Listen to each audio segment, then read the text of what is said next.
Yeah. Okay. That's maybe, let me see if it'll let me, let's see what changed on this with,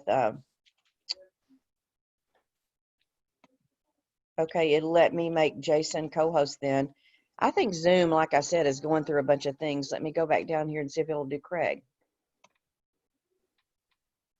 Nope. You've got Craig as co-host, Rod, Carrie, and me. Okay. All right. It's really weird from this side. Okay, so let's get started now that we've got this. And I don't know that all of you will actually need to do anything, but you've got potential to do it at this point. We won't have to stop and do that.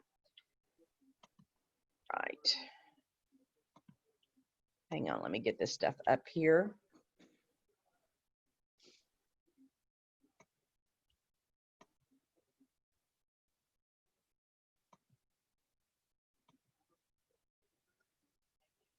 Okay, as we said a few minutes ago, these systems are meant to be able to help you grow your business. And I feel like any team that you look at as an agent should have systems in place that's going to make a difference in your business. And so for some reason, Carrie, it has got you up there as the speaker. I don't know what this thing is doing.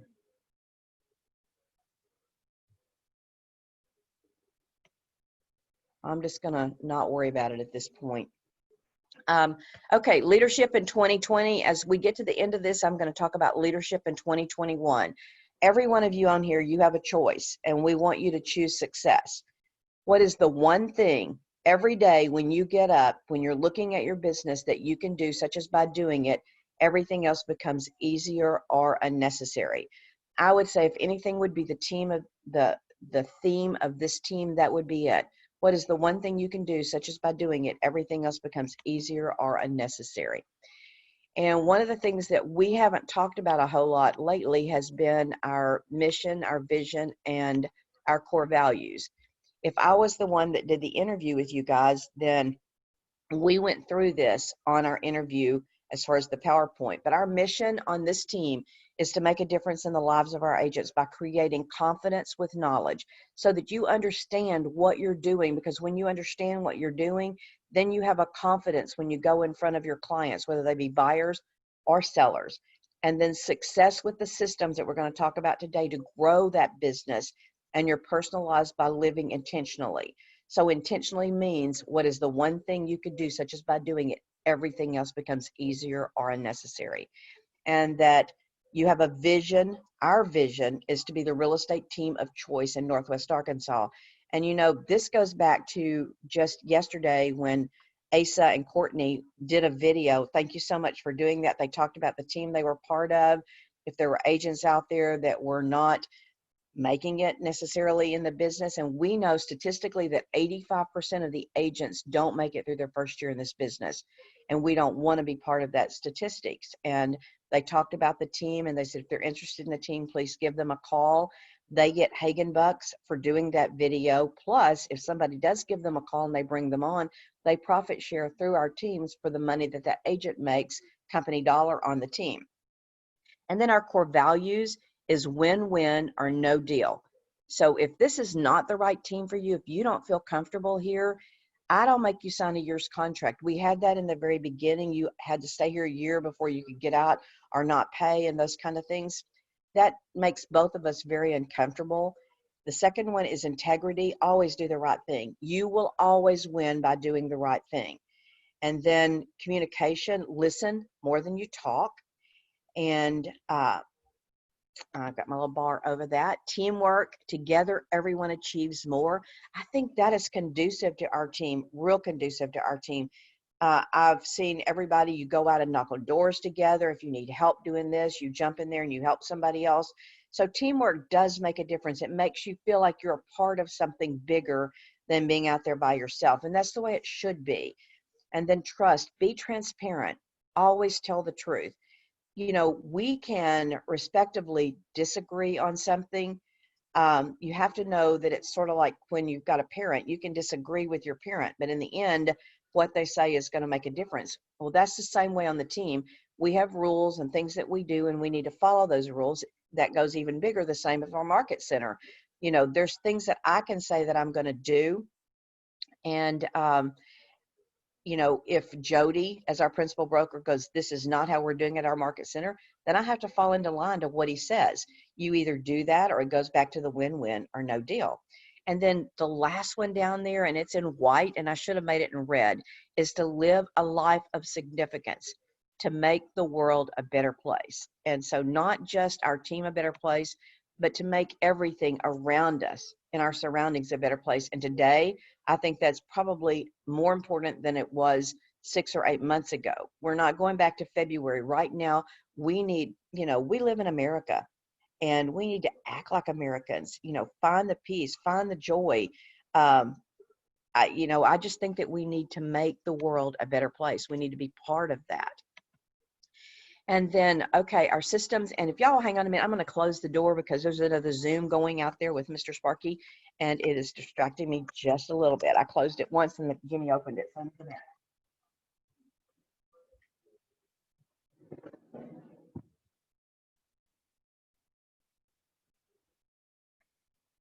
Okay, our systems and our benefits that are provided to you as agents on our team. We do have a listing and a buyer's presentation. We have a pre-listing package. All of these things are in box, and we're going to cover a lot of these things today. I'm just going to run down through that. Private online webinar training. We have that on YouTube, and also Hagen.real estate. We're going to show those to you today. And then one-on-one team coaching. That is with Rod at this point. You've also got some one-on-one times that you get with Craig and with Jason. They're not set up as ongoing one-on-ones, but a lot of times some of the trainings they do would be jumping on a Zoom and helping you with something, or on the phone and helping you, which is considered, as far as I'm concerned, mentoring and one-on-ones. And then we have a director of operations, which we've already introduced Carrie for that. And she monitors our team systems and the way that the team is ran on a daily basis. Full-time transaction coordinator, which is Madeline, who handles our transactions, paperwork, and general agents needs when you need that. And we have Mojo, which is a system that we pay for as a team, which gives you phone numbers for expireds and for sell by owners. And by the way, very, very few of you are using Mojo. When no one uses it, it makes me wonder, is it a benefit? So guys, I mean, it's free. I'm paying for that. You can get those numbers and it doesn't hurt you. I was listening to Tom Ferry yesterday and he said the agent that makes it in this business does make calls. It may not be to for sale by owners. It may not be to expireds, but they have to make calls. It's a people business. We're not out there seeing people like we were before. You have to make your calls. He interviewed the top agents in his system, and the top 12 is what he said in his systems, and every one of them, the reason they were successful is they made themselves on a daily basis make phone calls. And those people were calling expireds. Those people were calling for sale by owners. Those people were calling past clients. They were calling all of the people that make a difference in your business. You have to have a designated time set aside to do that. And then Cole Realty, I think there are more people that use Cole than they do Mojo. It's just in our mindset. Yeah, I think you should use both of them. Cole Realty is one thing that you use when you have open houses, when you have for sale by owners that you're going to do an open house with, and you want to call around the neighborhood. If you've just listed, you've just sold, all those different things. We also have a Google text number that we'll touch on just a little bit later. Online number tracking, we're also going to explain that to you. Group training, that's what we're doing right now. We'll have a lot of this. Professional photos, I pay a photographer to go out and take professional photos of your listing, depending on if we need it or not. We do have some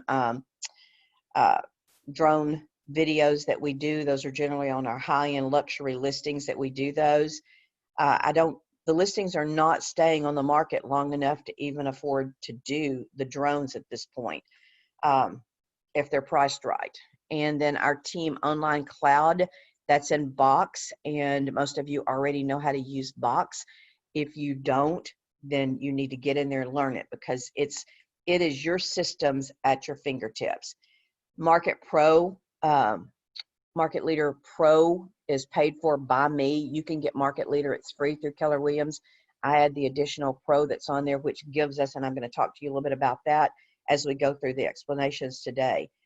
We've already talked about Hagen.real estate and the hagenteam.com. We have Friday follow-up. To me, this is huge that we pay a transaction coordinator, whose name Madeline now at this point, to call your sellers, to call your people that are under contract, and to update them on what's happening in that contract and on that listing, how many views they've had, all the different things that's happening on the website, what we're doing as a team to back them up. So it gives you value added on the things that you're doing as far as communicating with your sellers and with your buyers.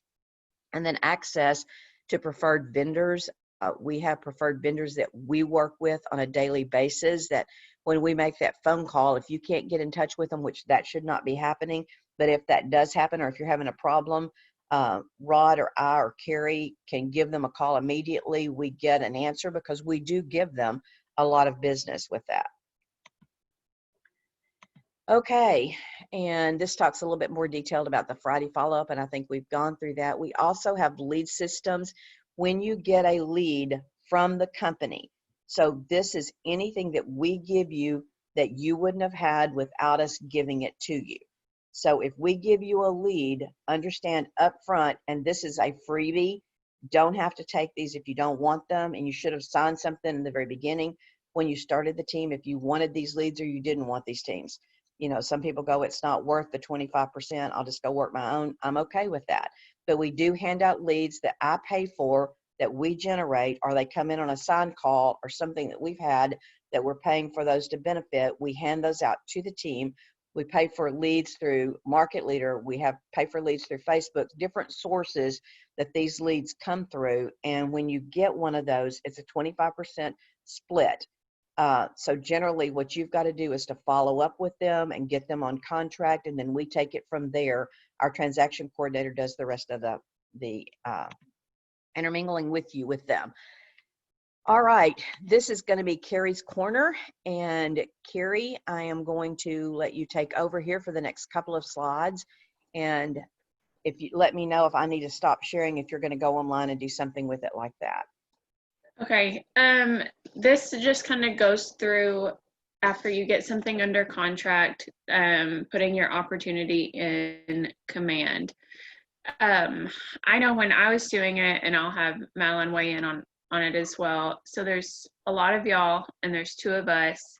And if everybody has multiple things under contract, my biggest thing when you create an opportunity is to name your opportunity, whatever address it is. And I think Madeline prefers it that way as well, because we don't know your client's name off the top of our head. So it's easy for us to go, oh, Jason's closing Ulverston. So we can type in Ulverston and find that opportunity faster, because we have all the opportunities that are under contract, everything that's closed, it's all in there. So we've got over, I don't even know how many opportunities right now, but it's easier for us to find them if they are titled from the address. And then we go through and upload all your contracts. If you get a notification that something was returned, I know that if I go in, I'll submit a folder, whether it be listing or under contract, regardless of the process we're in. Like let's say the closing folder, I've got the page 4 of the URSA uploaded and the documents acknowledgement. I'll go ahead and submit that for compliance to check it and approve those 2 files. And they'll reject the folder because we don't have the signed settlement statements yet, but that's okay. If that folder is rejected, it'll just send us a notification. And then we can go back in once we get those signed settlement statements from title and get that uploaded. So it is important that you have your opportunity in command, and you can monitor it. You can go in and see if something was kicked back, and you can ask us, hey, was there something wrong with this general addendum, or is there anything I need to do? And most of the time we've got it under control. I don't know if Madeline has any other best practices that she likes to see with command opportunities. Oh. I think I'm good. I think the address, naming your opportunity, the address is the biggest thing, the easiest thing for us to find. And if you don't have Madeline's information, we changed that so you could put, please take that. If you don't, you should have it. But if you don't, that's her phone number, that's her email address. That's where you're going to be able to send everything. Does anyone on here have a question about what happens when you put something under contract or you list a property at this point?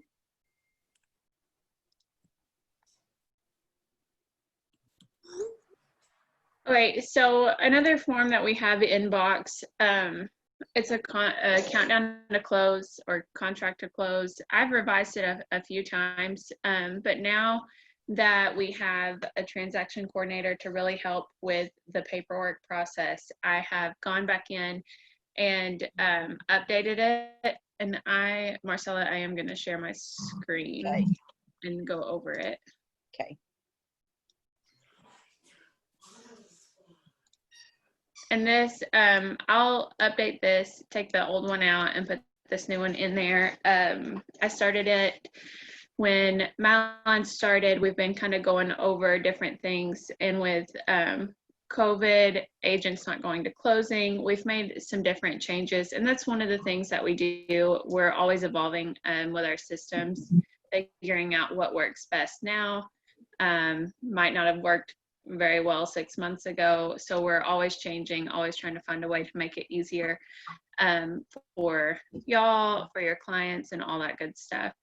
But so paperwork procedures, this kind of goes through when you get a new listing, and this is pretty much the same. When you get a new listing, you'll get the listing agreement, get your buyer's agency agreement signed if they are buying as well. Fill out your input sheet, your seller property disclosure, make sure you give that to your clients, lead-based paint if that's applicable, a withhold, and then showing instructions. I've got to double check and make sure that form is in working with sellers. There should be a form that you can take to your listing appointment, and you can ask your clients, okay, do you need a 2-hour notice? This showing instructions is what we can put in for showing time. That way, when we go to input your listing and get it ready to go, we don't have to call you or your seller and be like, hey, did you need a 2-hour notice or anything like that? So the showing instructions form, that's going to be pretty important. And then check a lockbox out with Madeline. All the lockboxes are in the office. Take a picture of the number and send it to Madeline so she can get the tracker or our spreadsheet updated. So if somebody asks us, hey, where's this lockbox at? We can pull up the address and know all the information for it. And then once you turn all that in, Madeline will get a folder inbox under active listings, and she'll get the lockbox assigned to you. She'll schedule the photos. She'll send your withhold into Neighbor, and that withhold is really, really important. We have to send that in within 3 days of getting it signed. So as soon as everything is signed, turn it in immediately. She'll get your listing input into MLS. Set up showing instructions, and then contact the seller, introduce herself, introduce the team, ask them if they have any questions, just kind of let them know the process. And then the Friday follow-up calls will start from that point. She'll give them updates on showing feedback, and we can share feedback straight from showing time. When we get that in, we can publish that to the sellers.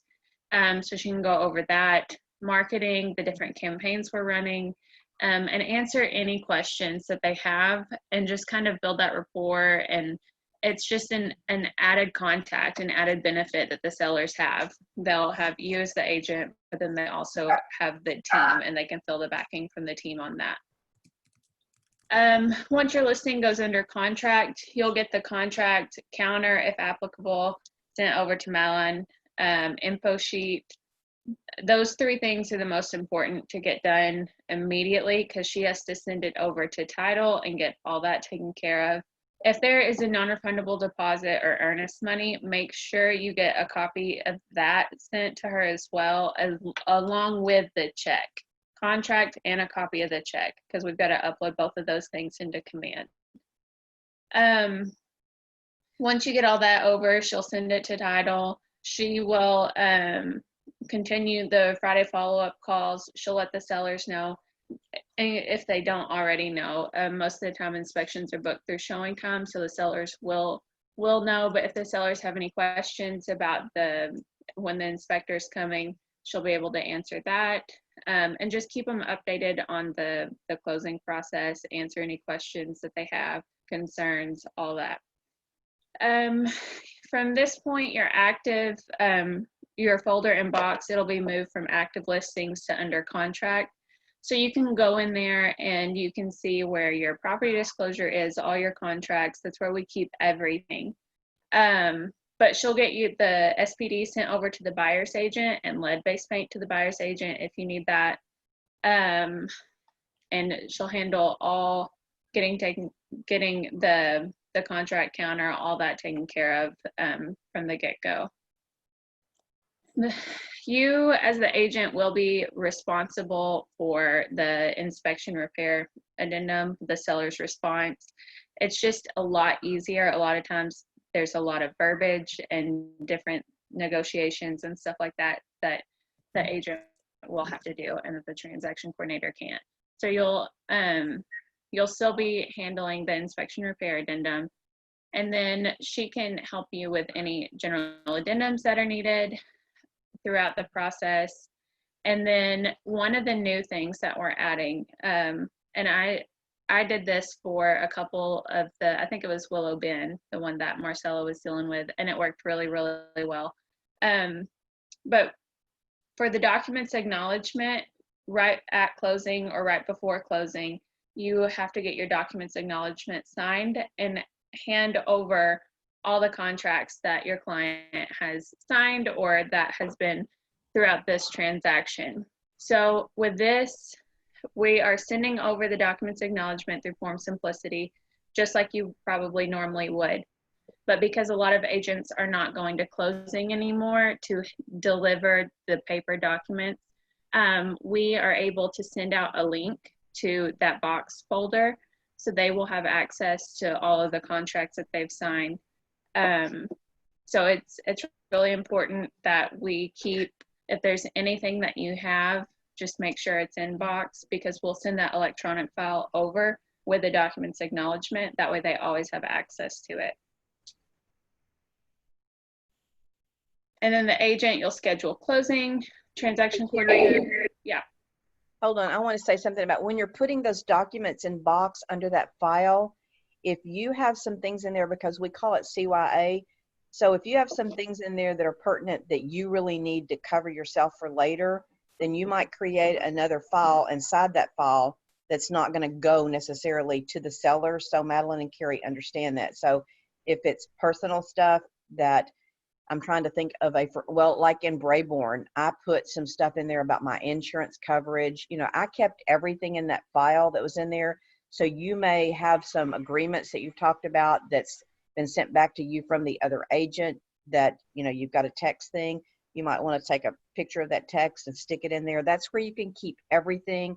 You don't have to worry about going back and then you can put it in that file, but not where you've got the link for the contracts that you're going to send the seller. So within that file, you can just add personal for this file or personal for 5411 Brayborn, so that Madeline and Carrie know that these things are not things you want sent to that at the end, the link sent to that seller or that buyer or whoever you're closing with. You'll actually have to do that backwards, kind of. Okay. You'll have to create a folder. Like if we say, like Jason, we have Ulverston in there. So within Ulverston, we'll create a folder in that says send to seller, or electronic file to send to seller. And then we'll put the documents, a copy of all the documents in that folder, and we'll send them a link to that one instead of a link to the main one. Okay, so y'all are creating one and you're putting the links that you're going to send just the contracts to the seller. You're doing that already, or that's something that you're going to do? If there's a lot of information that is not pertinent to the seller, then yes, we can create a separate folder. Okay. I've got a couple things I'd like to add on there too, though, that a lot of this stuff we're saying that Madeline can do, the more Madeline does, the smoother this transaction is going to go, guys. So the fact that you're doing something, you need a GA done. You know, she is not at our beck and call, but there are very few GAs that have to be done in 5 minutes. You know, leave her a message, say, hey, get this done. She'll have it done. That way, when you get to the end, you get ready to close, we know everything is there. Craig and Jason and I have in the middle of a deal that out of the leadership, we had stuff that was stuck in different folders and stuff that was over here and over there. And it was a pain for her to pull that together, and it was us that did it. And so I can imagine some of the stuff that, and we all know what we're doing. We're not trying. So the more we get to, the more we let her do, the better our transactions are going to go, guys. Let her take care of this. That's her job. It keeps Well, her in one the thing- loop, allows her to know like what's going on. So if you don't ask for help throughout the full transaction and then you get to closing and you're like, well, what do I need? Well, she has no idea. So just make sure you utilize what the team is offering, because it's there, that is there to help you, to help you look good, to help you grow, allow you to focus on other clients and more business. So it's a great tool to utilize that. And I mean, if something's wrong with a contract or serial number, like she's going to let you know, because she knows what she's doing. Thank you. Jason, did I cut you off? No, I was just going to say the best thing to do if you have things that you want to go into box, what I would recommend, and y'all can, I guess as a leadership we can decide, but I would recommend anything that needs to go in there should go to Madeline, so she's aware of it as well and know if there's issues. And you can upload stuff straight to Box. Like if an agent emails you something, you can click on that document on your phone and just hit the share button. And if you have the Box app on your phone, it goes directly, you can put it right in that folder. And a lot of times that's easier. Sometimes I'll upload something and then I might send Malin a message like, hey, I just got this, and put it in Box. So she knows it's there. But Okay, hey, Carrie. yeah. Okay, one of the things I wanted to say about that was it sounds like you and Jason are contradicting each other here, because Jason's saying send it to Madeline and have it put in there. And you and I had talked about this, and I don't think Jason knew this before, that it's so easy for y'all when you're getting these things signed and it comes back to you as a document, just to hit that little up button, the share button that goes up there, and to stick it in that box, and then Madeline and Carrie can take care of it. I think that's what you're saying. And I really don't care. Y'all tell me, this is your thing, girls. How does that work better for you? And maybe this is a Madeline question at that point. I'm really bad about when I get something signed and just doing Brayborn and Dogwood and then us doing Willow Bend with me involved in that one a little bit. When I get something back, I'm just anal about it. I want to make sure it's in the file and I don't lose it. And so right then I just put it in Box, because all of you have it on your phone. Has anyone shared from your phone that contract that comes back immediately in there on Box? Has anyone done that? It's so easy to do that, and it's just quick and it's there. However, is that what y'all want us to do? Because I think Jason was saying something different, and then you said that you and I have talked about that, because I've done it. You know, like when I was doing mine real quick, Carrie can go in there and it's already in there, and then she knows what to do and send it where she needs to send it. But you tell us how you want us that to be done. I'm okay with them just uploading it straight to Box. Sorry, I've got fighting going on in the background. Just text me and let me know that it's in there, and that's fine. That's what I was going to say. If we're all going to be uploading, at least let Madeline know what you've uploaded, so she's informed and that it's in there. I think that would And you're be. still welcome to email it to me. Like, I'm not saying everyone has to upload their own stuff to Box. if it's easier for you to do that, that's fine. Just let me know. Or if you want to email it to me because that's easier, that's fine too. So, which one is easier for you? Like, should I just go ahead and start getting into the habit of uploading it to Box, or should I stay with the habit that I have where I email it to you? They're probably equally easy for me. It takes me 5 seconds to upload stuff into Box.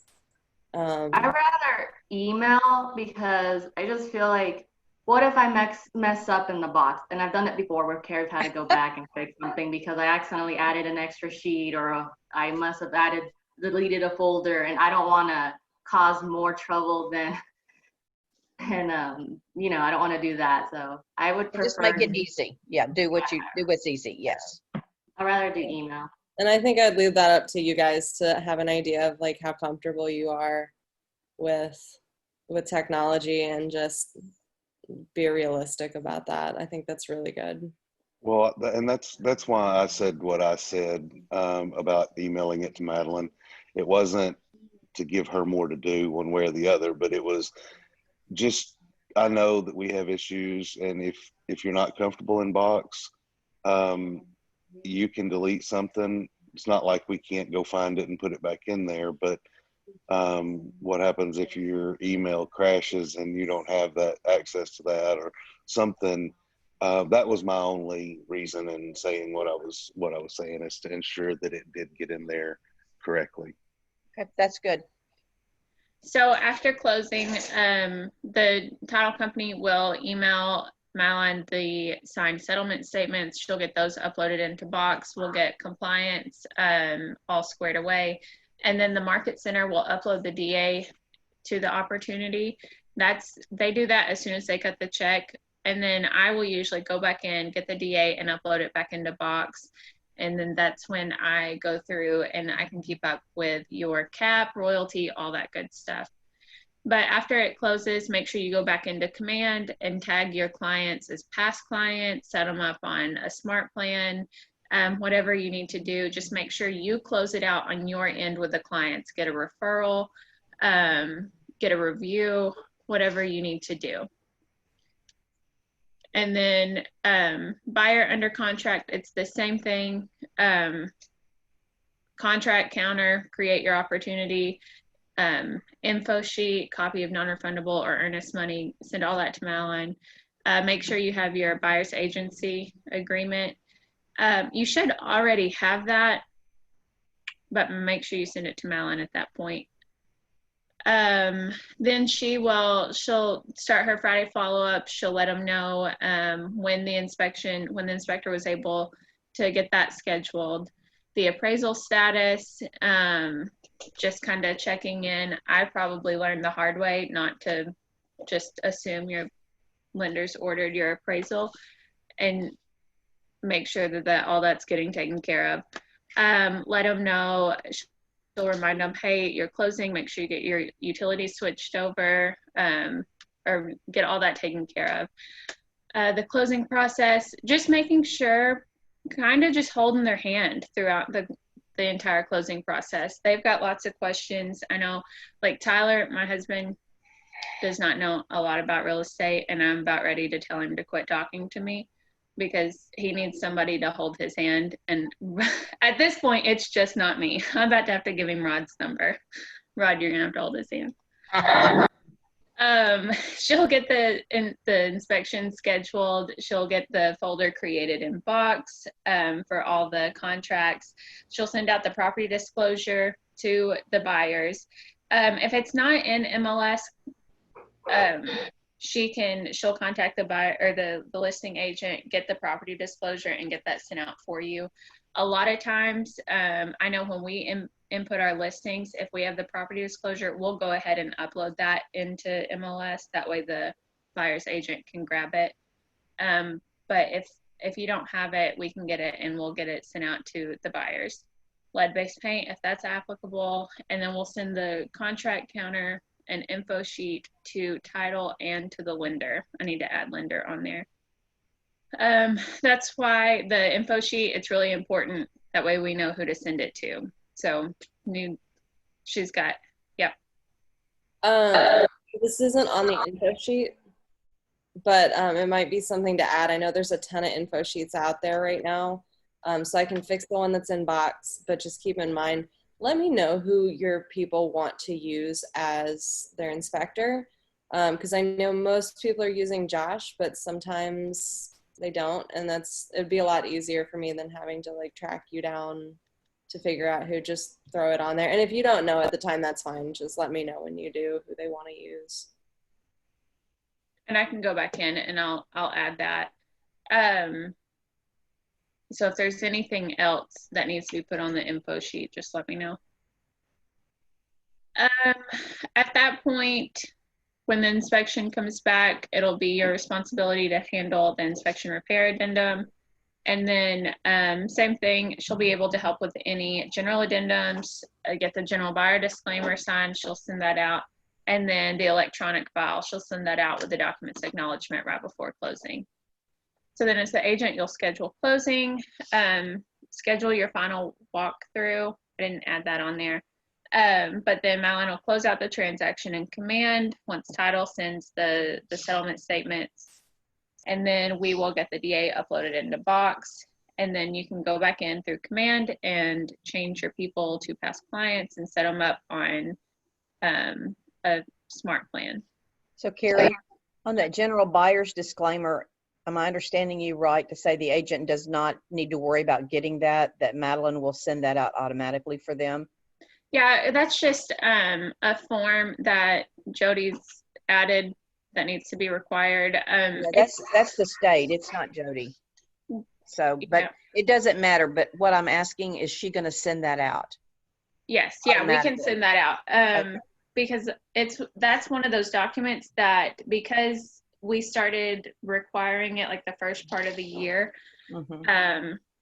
agents just aren't in a habit of getting it done.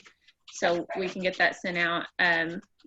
Probably some of the ones that I've sent, it's been the easiest, like when she's sending out the property disclosure or lead-based paint. It's just one of those just random contracts that to get done. But we'll make sure we have everything before closing. Okay. So I'll get that uploaded into Box, and then if anybody has any questions, just let me know. I have a question. So will you guys give us like some sort of confirmation that, you know, like you were able to get that form, or do we need to like check in Box and just double check to make sure it got done?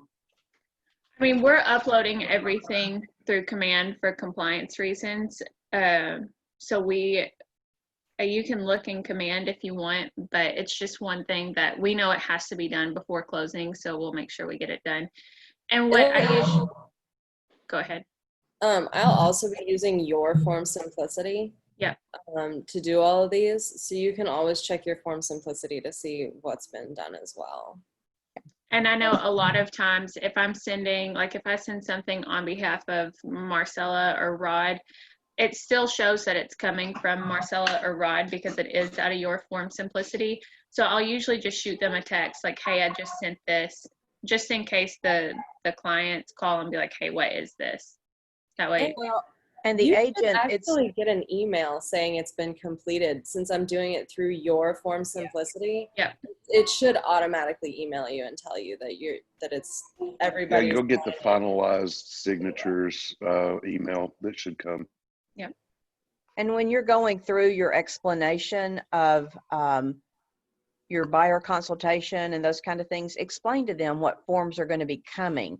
So, I mean, this is a benefit. Again, it looks like it's coming from you. And so if they don't understand, they're going to be calling you and saying, what is this?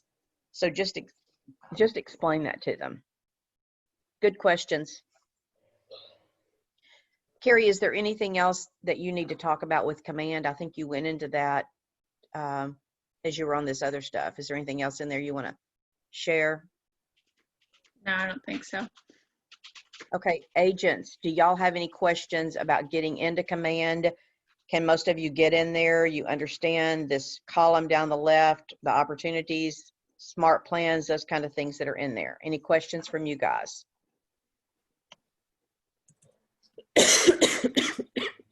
I'm going to say silence means everybody is okay with it. All right, this is our market leader website.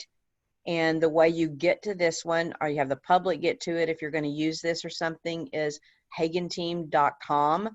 The login is hagenteam@homesforsalerogers.com. That is the login. Once you get into admin and you want to go into the back side, you've got to use that. It will save it for you. And the password is hagenteam1. Also, these passwords are in the box file under passwords, so you can find them. But just in case, if you're looking for a CRM or if you're looking for some other plans to put together, some other campaigns, then we pay for extra on Market Leader at this point. And probably that's until Command grows to the point that we feel like everything is there with what we're using on it. So this is what the public sees when they come in there, and this picture slides with different things. And across the top, you'll see where you can go back to home. They can go in here. And one of the things is Market Insider. And that is there when you've got Pro. You don't have that if you don't have Pro. And Market Insider is something that gives you the demographics and things that are happening in the market. It's things that you can use. I know Courtney, I didn't know she had a marketing degree until just recently, but she's got a marketing degree and she's trying to utilize that in this business. So there's a lot of things inside Market Insider that's got demographics that you can create, that you can put out there for marketing so the public can see what's happening. A lot of that stuff is in Command, and they're putting it, Kelly, you can go in and snap neighborhoods and different things, but we do have this. It's available if you guys want to use it. Then that's where you go to get it. And then Hagen.real estate under agent playbook, and I'm going to show you this in just a second, and trainings/webinars, you'll find a brief description of how to use the CRM in the Market Leader. So if you want to go in there, there is a brief description on a webinar where I'll walk through some of that. It was on Zoom and it moves sort of slow sometimes, so just wait on it. It's coming. But I think it will help you just walk around in Market Leader if you want to use that. Any questions about Market Leader?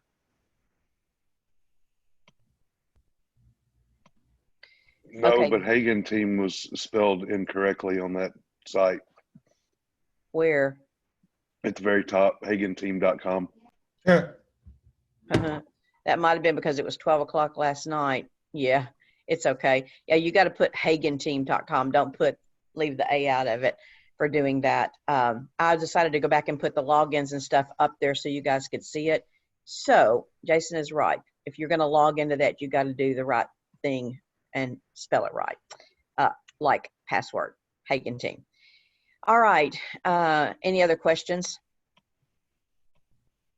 Okay, this is our Hagen.real estate.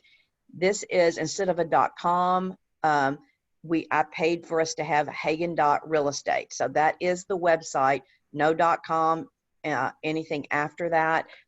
I went in there and spent a lot of time last night updating a lot of the links. So if you find a link that's not working, let me know. For some reason, a couple of them had blanked out. I went back there and put them back in there in the website. And so I think that they're pretty much done. This is, you can send somebody if they want to set up a private interview, then they can come in here and click here. If there's somebody, and let me know if you do that and send someone. Then there's different training here, and this the public. So if you want to sell our team, there's a few of the things on here that are trainings that they can see the kind of trainings that we do on our team, which helps you again when you build the team. And you can go in there and look at them, but you don't have a reason to go there because our team has got something that's private that the rest of the public can't get to with this. And so you go into private for the Hagen Group, and it's the agent playbook. So when you go in there, there's a lot of different sections that you can go to. You click these links here, and that's where all the training is that's in there. Okay, is there any questions about this part of it? I'm not saying that we're utilizing this. I've just updated it. Guys, this is easy. As a matter of fact, let me go in and let me stop sharing for a second.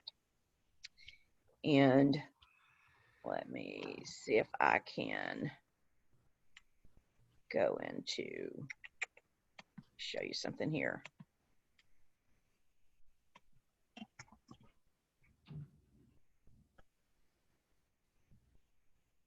I'm not sure, sometimes Zoom will let us do this, sometimes it won't. So let me go back in here and let's try this again. See if it'll let us do it.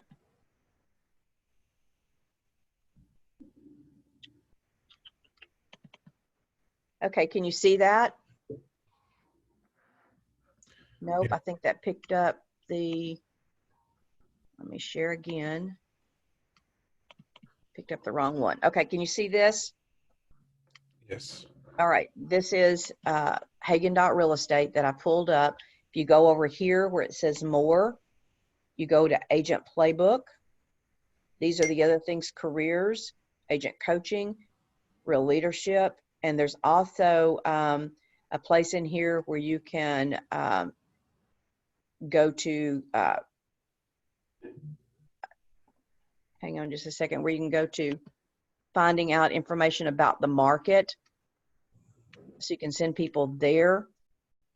This is working with buyers. It looks a little bit bigger when you've got it on here like this, working with sellers. In here, and the links should be live. This is your open house sign-in that Jason created for us a long time ago, and I think we need to start utilizing that again. I think there are people that are doing open houses out there, and it would be nice to know. Here are flyers, samples of flyers and things that we've used. We were doing a lot of Rosh Coleman open houses. This gave us some information on that. And then these are extras. Here I've put in the 2019 profile for buyers and sellers. So if you need information on that, if you need a survey waiver form, that's in here now. Your seller's net sheet's in here, very easy to find. Broad is real big on Pipeline Tool.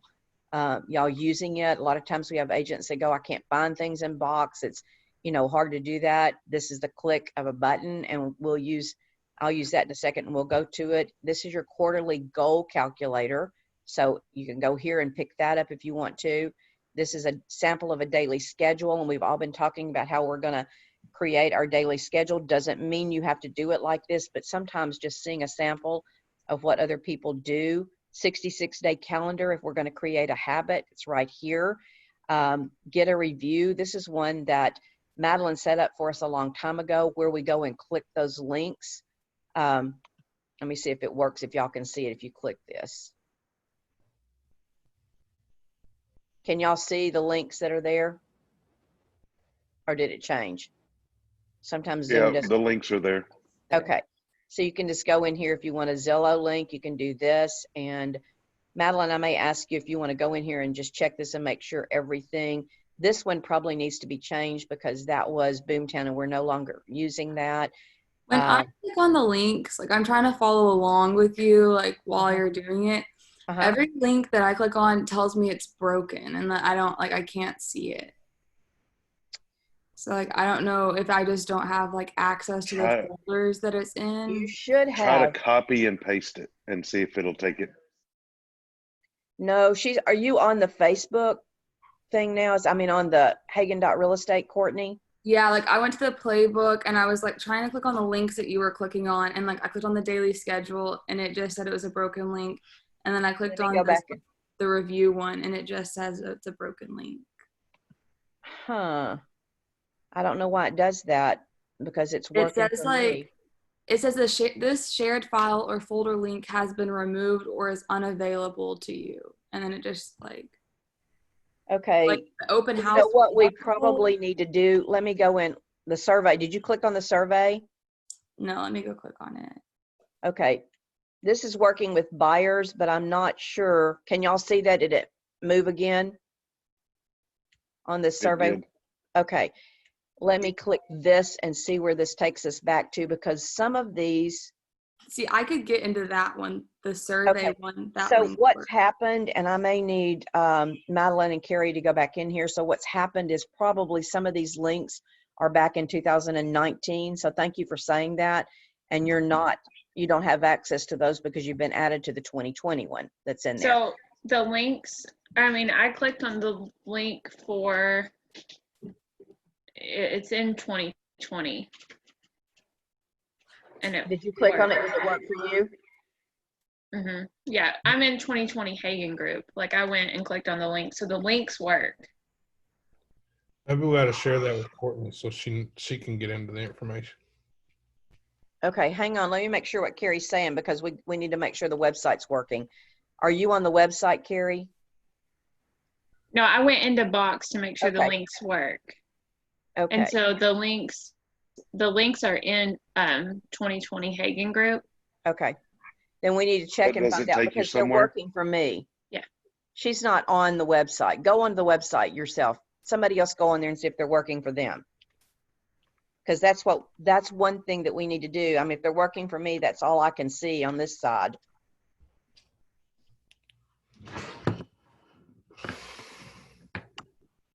I just went into the website and I tried clicking on the get a review text template and it went to Box saying the shared file or folder has been removed or is unavailable to you.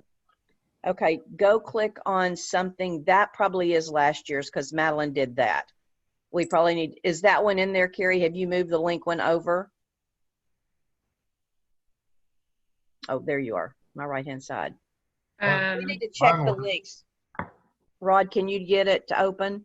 Mine works, yeah. I mean, the links work. I think what's not working is I think the link for Hagen.real estate is set up on an old folder. So the website link needs to be changed. Well, they're working for Rod. Well, Rod has access to the old folder. Maybe. We need to check that out with where we are with that. But I went in there last night and pulled them, and I pulled them out of 2020. So I changed some of them. So we need to go through there and check that and make sure we've got the right link. I can show you how to do it. It's real easy. Courtney, which one are you trying? Because everything I've clicked on is letting me in. The review one didn't work for me. The survey didn't work for me. The quarterly goals didn't work. I've just kind of like clicked on. I've just been like pipeline did work. The daily schedule didn't work. The pipeline didn't work? The 66 days doesn't work. No, pipeline did work. Okay, we'll go back and make sure we've got those links in the 2020 because if Rod's getting in, like Carrie, but now Rod didn't, he's got access to most everything that was in there. He wanted to be taken out of some of that other stuff. So all this stuff, Courtney, all this stuff that you're trying to click on, it is in 2020 Hagen group in Box, but the issue is the website was built on the 2019, and so the website has to be changed. Okay, yeah, that makes sense.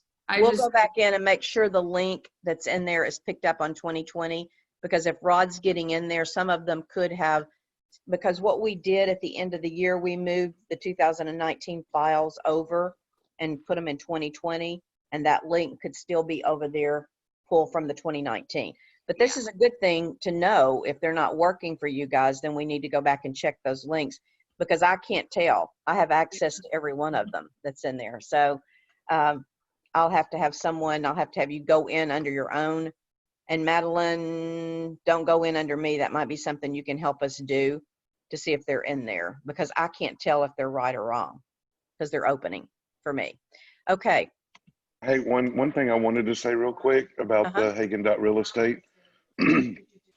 All the new agents, most everyone anyway, utilize that.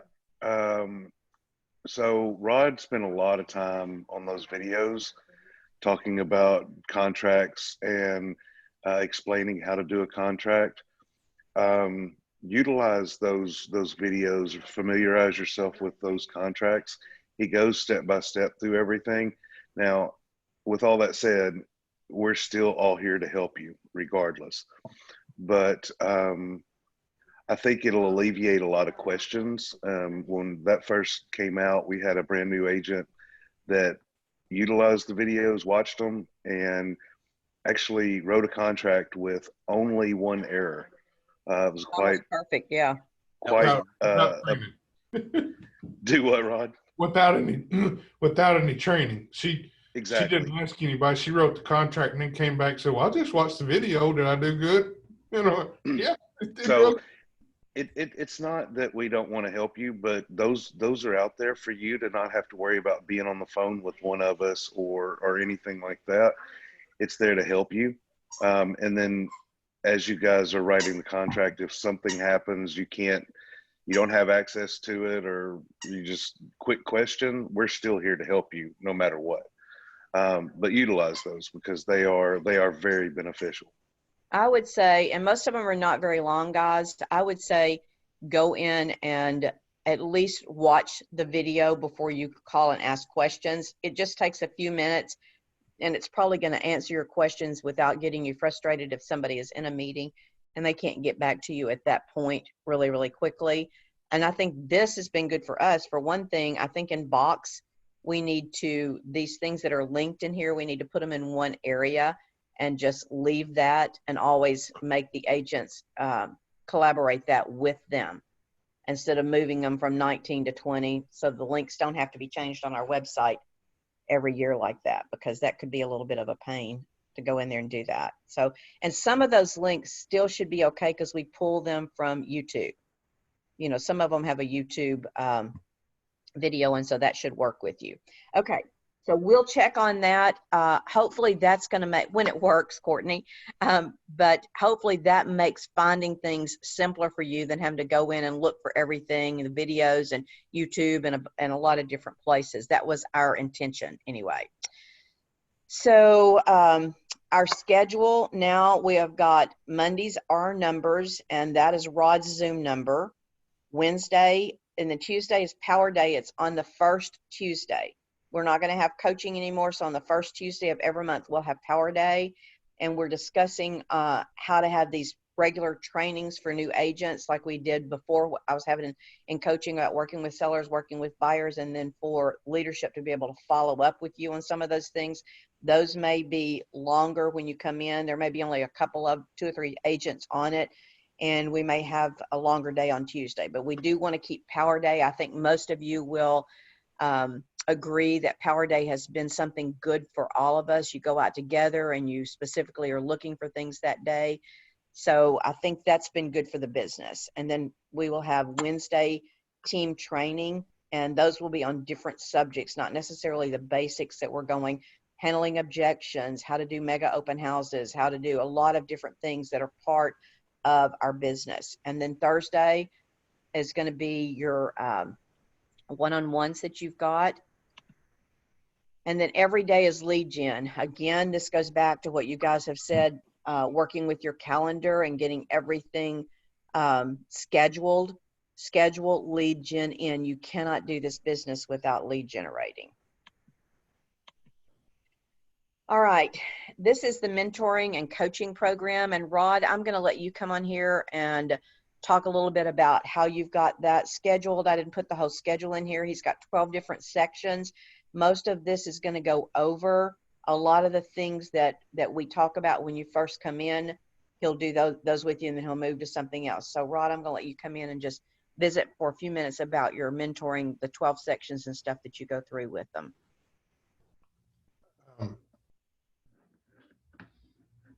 Okay, what day are we doing this on? These are your, I thought you were doing this in your one-on-ones. Is that correct? No, ma'am. This was Wednesday. Okay, so we may need to get back with them on a schedule. I thought with the new agents, you were going through this with them. On Wednesday. Okay. Well, let's get together. That was part of the team training after the meeting. Okay.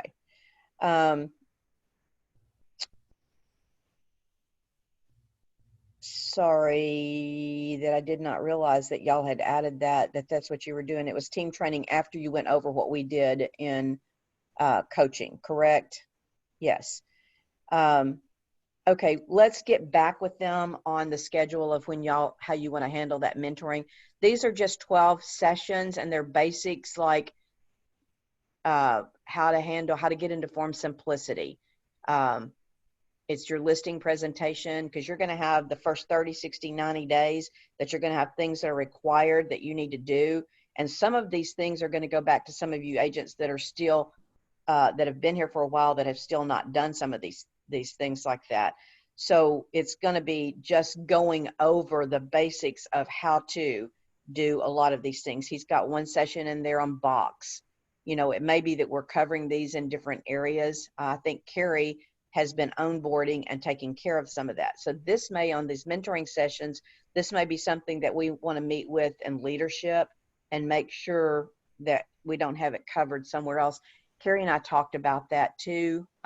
This is my fault for not realizing. I did know that. Just it didn't sink in that y'all were doing that after that. And you could still do it on Wednesday after our meetings if that's when you want to handle it with just the new people. I thought you were doing that one-on-one. So you're doing that as a group, Rod? Yes. What we were doing was taking the first 15 minutes or however long we needed to discuss what you talked about in the training the day before. And then after that, we were taking about 30 minutes to an hour, is however long each one of those sessions takes. A little bit different time, but to go over those. And once an agent felt good about going through those, then they didn't have to stay for there are 12 sessions. So once you've gone through it, you may pick and choose what you want to, you want to listen to one or two later or something, but they're all important. They're all good to know. But there are very few of them do you need to set in for 2 or 3 times. Okay. I tell you what, and this is off the cuff, because you were doing that because you were just going over what we talked about in coaching. What about if we move those to Monday, right after the numbers thing? You have an extra 30 minutes or so, or whatever it takes to do that, because that's a really short meeting there where we just go over the numbers. Okay. Does that sound okay to everybody? Jason, Craig? That's fine with me. This was the one that I originally started with new agents on Friday, and then we moved into the group thing, and Rod and I both came in on Fridays, and then when COVID hit, it kind of messed everything up, so we incorporated it.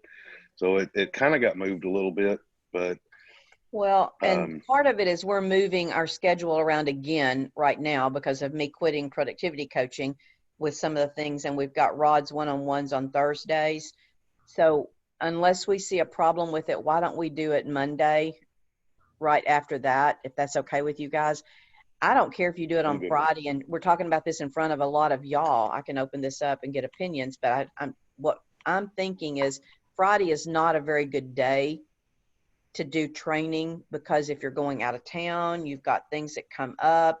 We say family first. For some reason, Friday seems like we're not all there on Fridays unless we're working all weekend, and then we're getting ready for working all weekend. So I think Mondays is probably a good day because it starts, especially for new people, it's going to start their week out right, focusing on what they need to be focusing on. Sound good? Okay. How did all the agents feel about that? Yeah, and thank you, Marcel. Thank you, Jason. I couldn't get off mute fast enough. Plus, I'm having a heck of a time. I've got a bad backlight in here. My screen's going. I'm not even doing anything. It's going black. Anyway, sorry. Thank you, Marcel, for opening that up, because when I heard that, I was like,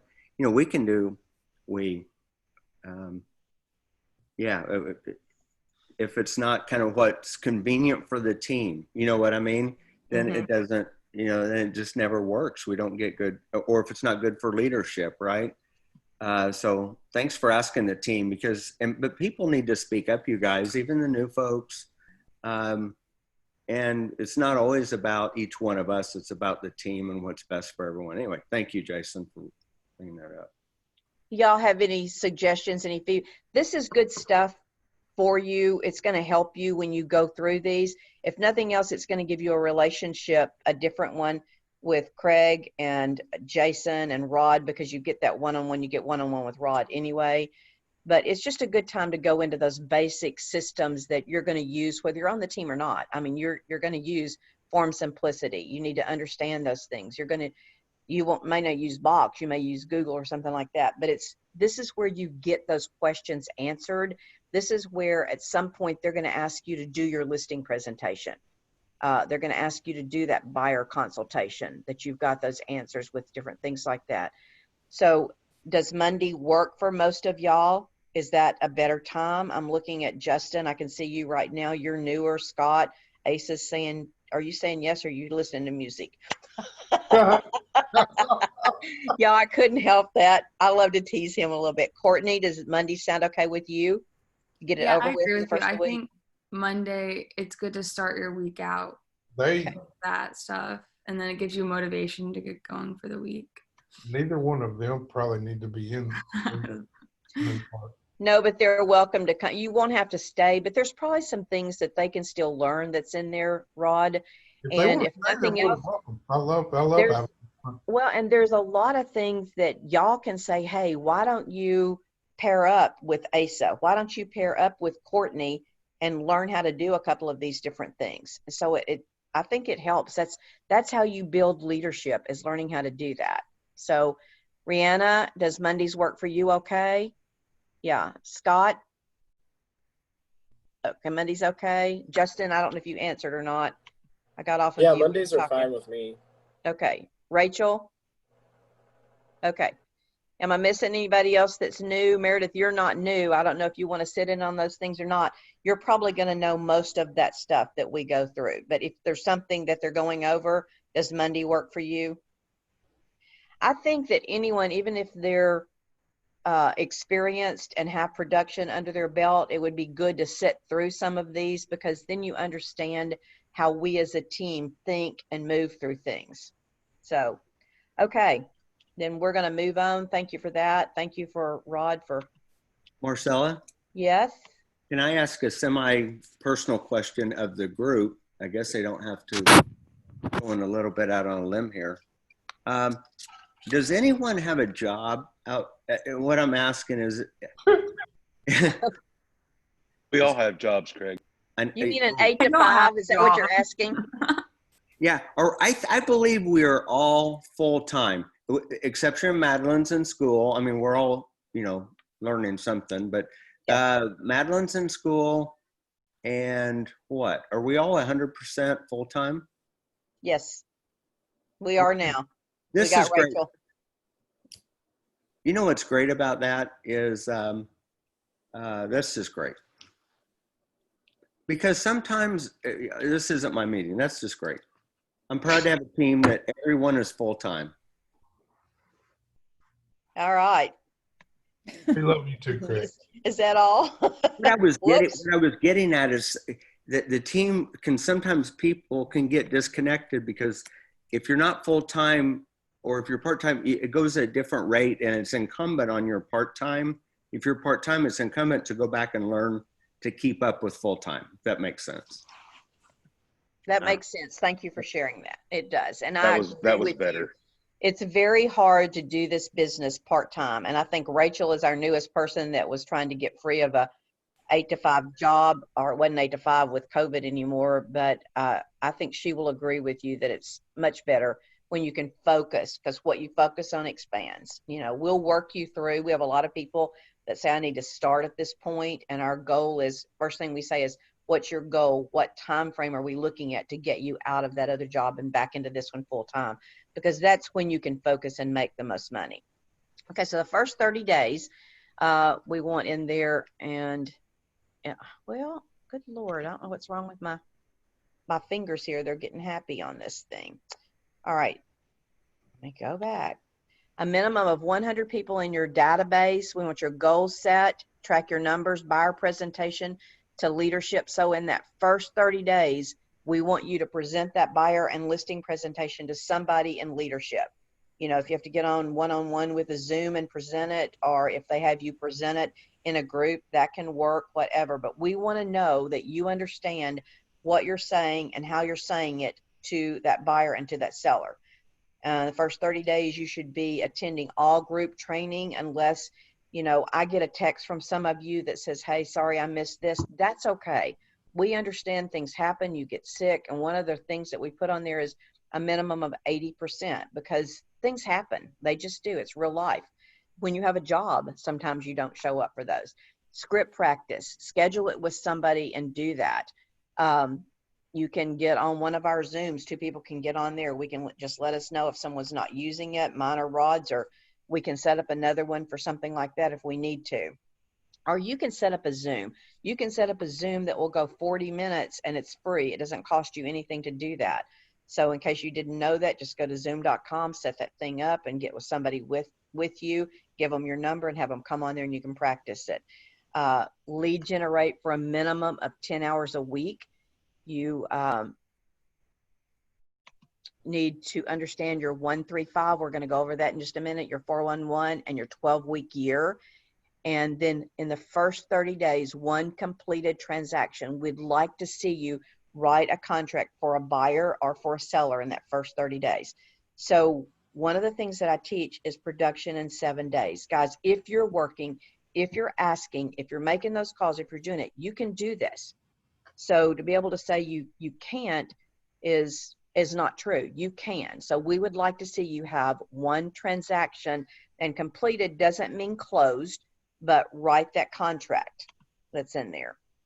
Okay, and the second, and the 60 days and the 90 days, a lot of these are going to be the same. It's just a guideline for you, but we need for you to track your numbers to know where you're going to be with that. Work your 411. You've got that scheduled, and I saw where Jason said he's bragging a little this morning where he's already put that in box for the fourth quarter, and thank you, Jason, for being a leader. That's what it's all about. Your daily accountability sheet and your business plan. We're going to talk about some of those, and we'll go more in detail as you have individual one-on-ones on these things. Lead generate 10 hours a week. Again, this is what you do in the first 30 days. Just because it's the second 30 days does not mean you don't need to put that on your schedule. Attend the meetings, one-on-ones, script practice, open houses. Start doing that. You're ready. You've got this according to your plan. Door knocking, circle prospecting, consistent campaigns in command or market leader, or both of those. Pick a niche that you want to work. Are you wanting to work something in Bella Vista? Are you wanting to work something in Bentonville? Do you want to farm something? Are you wanting to work single people that are buying homes? Are you wanting to work investors? Do you want to work with younger couples that are buying their first home? What is it that feels really good to you? If you are, and most of y'all are very, very young, newlyweds, that is a great niche to be working right now, because a lot of them either don't have a home or they're getting ready for their second home. So follow up with them, ask them, like we talked about yesterday in coaching. Every time you work with a buyer is a second chance for you to be able to say, hey, who do you know that would like to buy, sell, or invest in real estate? Hey, Marcella. Yes. I just started laughing. I had a little joke. I'm sorry, man. Maybe okay. I'm getting fired up this morning, but I work in my COI. I'm 52. In my COI, I work newlyweds too. Yeah. It's their third one. Well, and yesterday. It's their third newlywed, meaning, they've been married. Yes. Yeah, I understand. Okay, sorry, I'm just messing. Craig, But I want to take, go ahead, Rod. Funny. That's funny. When you need to explain a joke, that kind of takes the funny out of it. Yeah, that's what right. Okay, I'm going to move on, you guys. All right. So, Craig did have a point, though, that made me think of something else, because I said this yesterday, too. Just because you're younger does not mean that you can't attach yourself to another generation and work that generation. Because one of the most appreciative, when you get baby boomers and you do really good job for them, or that next generation that's in there, then they appreciate what you're doing. Thank you for the help. A lot of them are not as technical. Don't underestimate them. A lot of them are technical. But you can, what if you want to work divorced people? You can get with a divorce attorney and they can recommend people that are getting divorces. You want to work people that their children are moving out now and they're going to be empty nesters. There's all kinds, and you can work all of these. You don't have to focus on just one thing. We talked about your social media page yesterday a little bit. Direct it towards something that you're doing. Some of the most successful social media pages that I've seen have been directed to neighborhoods and, different things like that. If you want to work women working in the marketplace, or you want to work leadership, people that are working in leadership roles, those kind of things. Then you're going to need to look up things that you can add value, relevant information to things that are interesting to them. So again, find something that you really like to do, and your 60 days is going to be the very same. You're just going to keep going. And the thing added in there is you're going to make sure that you're keeping up with your pipeline, your 90 days in there.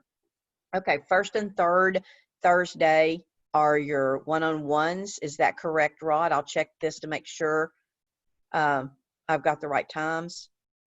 No, well, maybe. It's every other week. So I guess it could be the first and third for some people. I've got everybody split in half, so I don't do everybody on one day. So I have one-on-ones every week. They have them every other week. Right. Okay, so every week, so does that fluctuate with them if that, okay, so you've got one every week, so you're not just having, I thought you were only having them 2 days, the first and third, and you had everybody in there at this point. No, I have everybody split in 2 different categories. At one point, we had too many people to do all in one day, and we're getting back to a point where my day, I don't think I could fit everybody. It would be very difficult for me to do that without just going one, right? And so I split them into 2 different two days. So every other week, if they have one this week, they don't next week, and then it'll be the So the first and third or second and fourth. Every week you're having it because we've gotten. Not necessarily, because if there's 5 Thursdays in a month, then they're going to switch to, if they were the first and third last month, they would switch to the second and fourth. Yeah, Okay. you're just every other Thursday you have your one-on-one, and it's all on the calendar.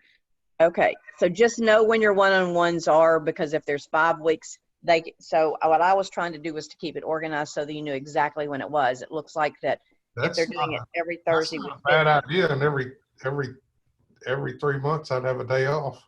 Well, I mean, a lot of people, and so would they, however, just check and where are those, the one-on-ones, you have them in box, correct? They're on the Google Calendar. On this calendar. Oh, And if somebody needs to change, that goes through Carrie. Okay.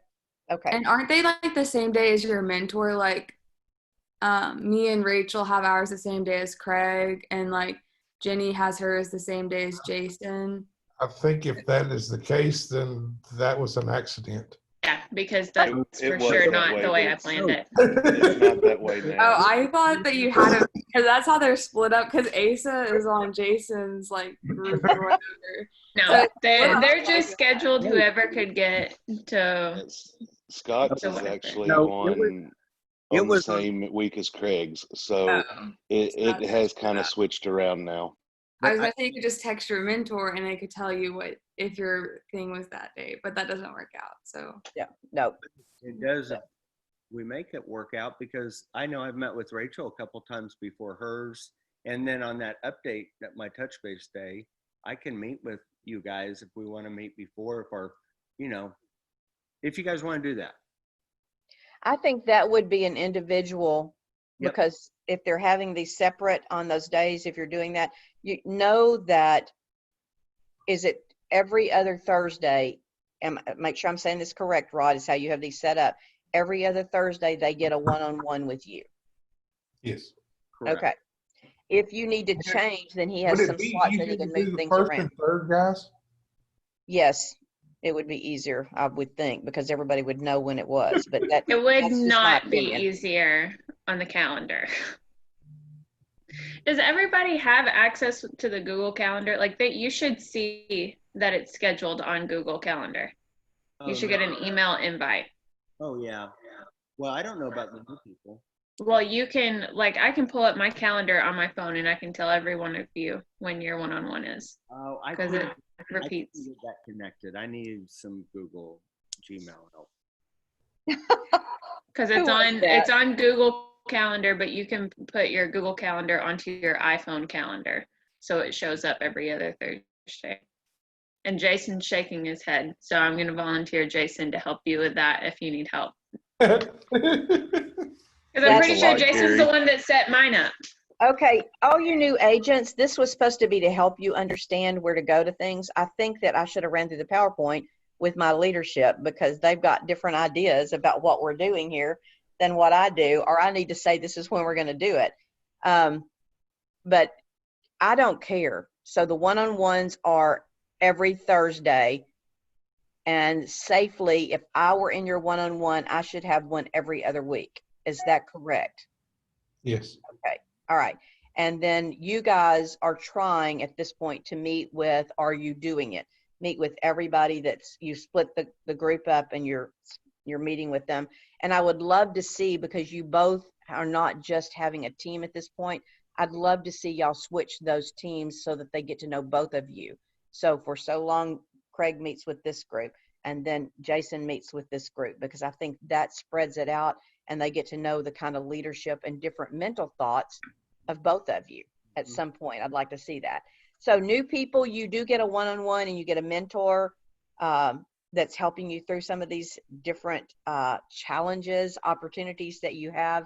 And I'm not sure when they are. No, I'm just teasing. All right, let's move on so we can be through by 11 like we said. So some of the things that you're going to have in your one-on-ones, I'm almost afraid to say this, is database and command, smart plans, updates, developing your pipeline on target to hit your goals. They're going to look at that, your 12-week goals, your 411, your 135. They know if you're attending the group meetings, like you said, at least 80% your numbers. And I know Rod is really, really big on making sure that you're putting your people in your pipeline, and he needs to be, because that's how you know when you need something, go back and check and it jogs your memory with where you are. Okay, so real quick, I want to go over what happens on capping. Most of you have been over this before, but just going to quickly go through. 5,500, what is your cap? When you're on a team, your royalty is $3,000. Average sales price is times 3%, that's $6,000. And then your average commission then is $6,000. You get 50% of that, unless you're on, and I'm not going to do the unlesses in here, we're going to assume 50%. That's $3,000. 30% of that goes to the company until you're capped on the 55, so that's $900. And then 6% goes toward your royalty fee, that's 180 of that commission.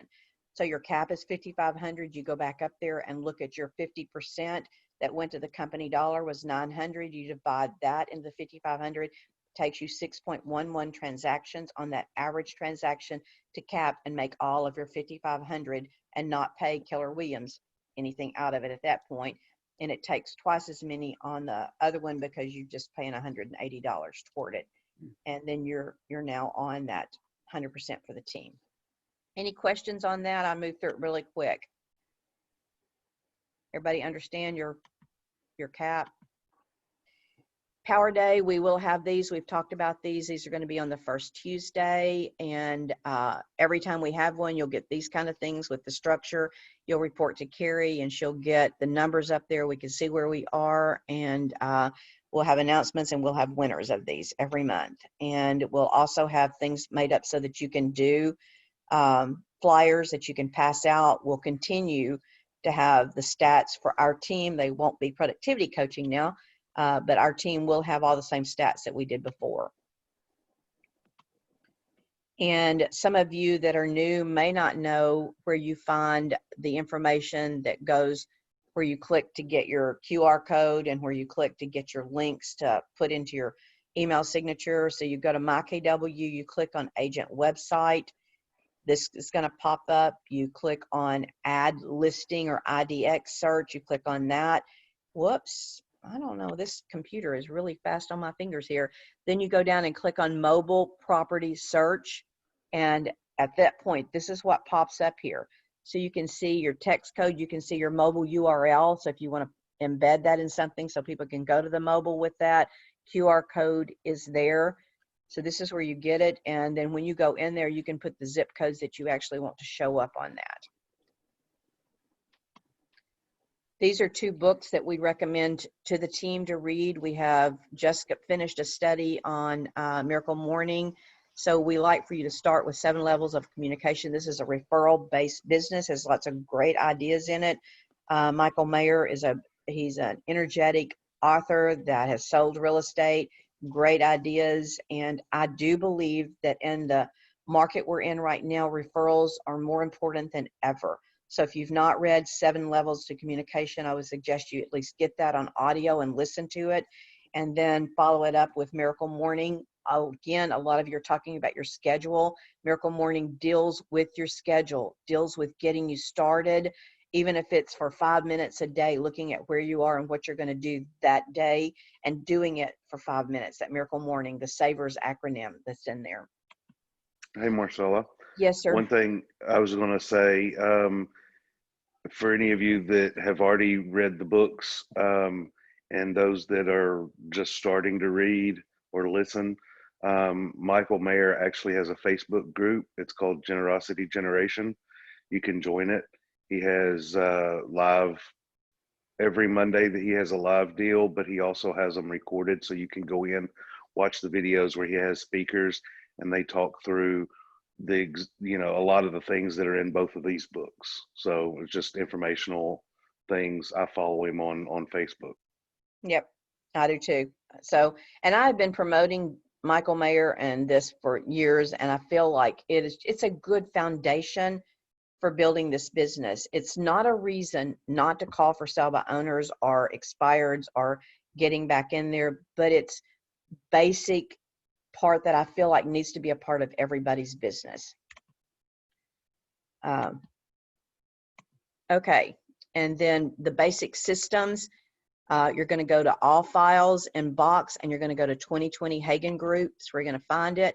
Then please be sure and download Box on your phone. We talked about that a little bit earlier, so you can get to it. If you need to send something like a seller's property disclosure, we know we have Madeline doing this, but if you have another agent that for some reason something has fell through the crack or whatever, then you have got it at the touch of your fingertips, so you can get to it no matter where you are.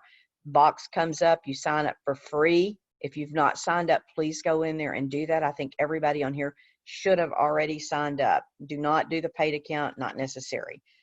Here's where you go to Hagen. And then one of the things that I did yesterday, because it's going to be important, we're starting to set 4th quarter goals, just so you can find something, go to All Files, go to 2020 Hagen Group, and then I also put a new file and a folder in there called Setting 4th Quarter Goals. And with those goals, you're going to find your 411, your 135, and the things that are going to be important for you to meet with these mentors, with Rod and Jason and Craig, and get those goals set.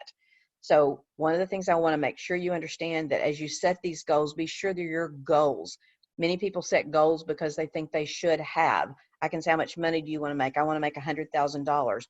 Do you really want to make $100,000? And if you do, are you willing to do whatever it takes to get there? Those are the things that you need to be asking yourself. So don't let your family, don't let your colleagues, don't let everybody else, what society says about real estate agents, come in and affect what you're thinking mentally about your goals. Because if your written goals are not from your heart, if that's not what your big why is, then your creative spirit will not produce them anyway. So these need to be your goals. When Rod sits down with you, Jason sits down with you, Craig sits down with you, I sit down with you. If you talk to Carrie, if you talk to Madeline, it is not what we think. I have people go, when I sit down and say, what are your goals? And they ask me, what's my opinion? It really doesn't matter. I'm not living your life.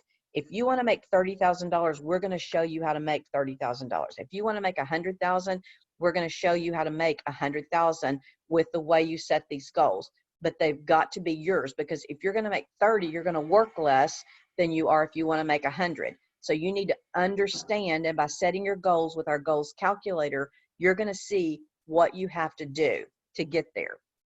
So make sure your goals are, we call them SMART and balanced. Make sure they're specific where you're going to go. Make sure they're measurable. We tell you, how many calls does it take to get a contact? How many contacts does it take to get a lead? We talk up all the way down through those things.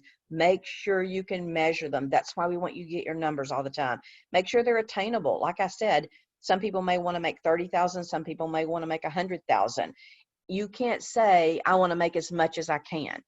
Even though you can inside want to make as much as you can, what do you really want to make? And also, when you're setting these goals, we look at a thing that's called your financial thermostat. So if you've been in a job, 8 to 5 job, and you made $30,000 or $40,000, and you say, I want to make 100,000, then I'm going to look back at you and go, hey, would you be comfortable if you made 75 and not 100? You're going to go most of the time, sure, you know, because you've never made 100,000, you've never made 75. Then I would go, you're going to be comfortable if you would make 60,000. Sure, because you've never made it. Go back down there, because whatever your mind believes that you can do, that's where you're going to be. Again, make sure they're measurable and you know what it takes. If you decide, I really need this $100,000, I've got to pay for this, I've got to pay for this, I've got to pay for this, and it's going to take me doing this, this, and this every day. It's going to take me doing more videos like you did yesterday, Courtney and Asa. You're going to put those things out there, get yourself in front of the people. It's going to take me getting up every day or every week and a minimum of 10 hours a week. I've got to make phone calls. It's going to push me out of my comfort zone, because I'm going to call every expired that I get from Carrie. I'm going to go around every listing that we have on our team, or an area that I'd like to work, and I'm going to call every neighbor in there. Or go to a listing and that somebody else has in our company, and you can say Keller Williams has a listing over 123 Wood Street. We know that when 1 or 2 homes go up on the market in the next couple of months, another couple are going to show up on the market too. When do you plan on buying, selling, or investing in real estate?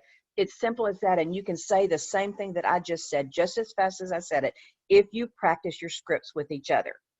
So make sure that they're attainable, that they're relevant to whatever you're doing, whatever you're trying to plan for your life, and that they're time sensitive. I'm going to do this. That's why we moved, instead of setting our goals for a year, we moved to setting our goals for 12 weeks, because 12 weeks, sometimes when you set your goals for a year, when January gets here and you look like, oh, I've got 12 months to do this, so it doesn't matter if I don't work today. And then tomorrow comes, well, I'll do it on Wednesday. Wednesday comes, I'll do it on Thursday. Pretty soon you're at the end of the month and you haven't accomplished the things that you needed. So your gap is bigger than it should be, and you're going to have to make it up in February, or you're not going to hit the goals that you've got in December. So when you've got 12 weeks or 3 months to do these things, it's a shorter time period and you don't have that long to get it done. It causes you to focus on your plan.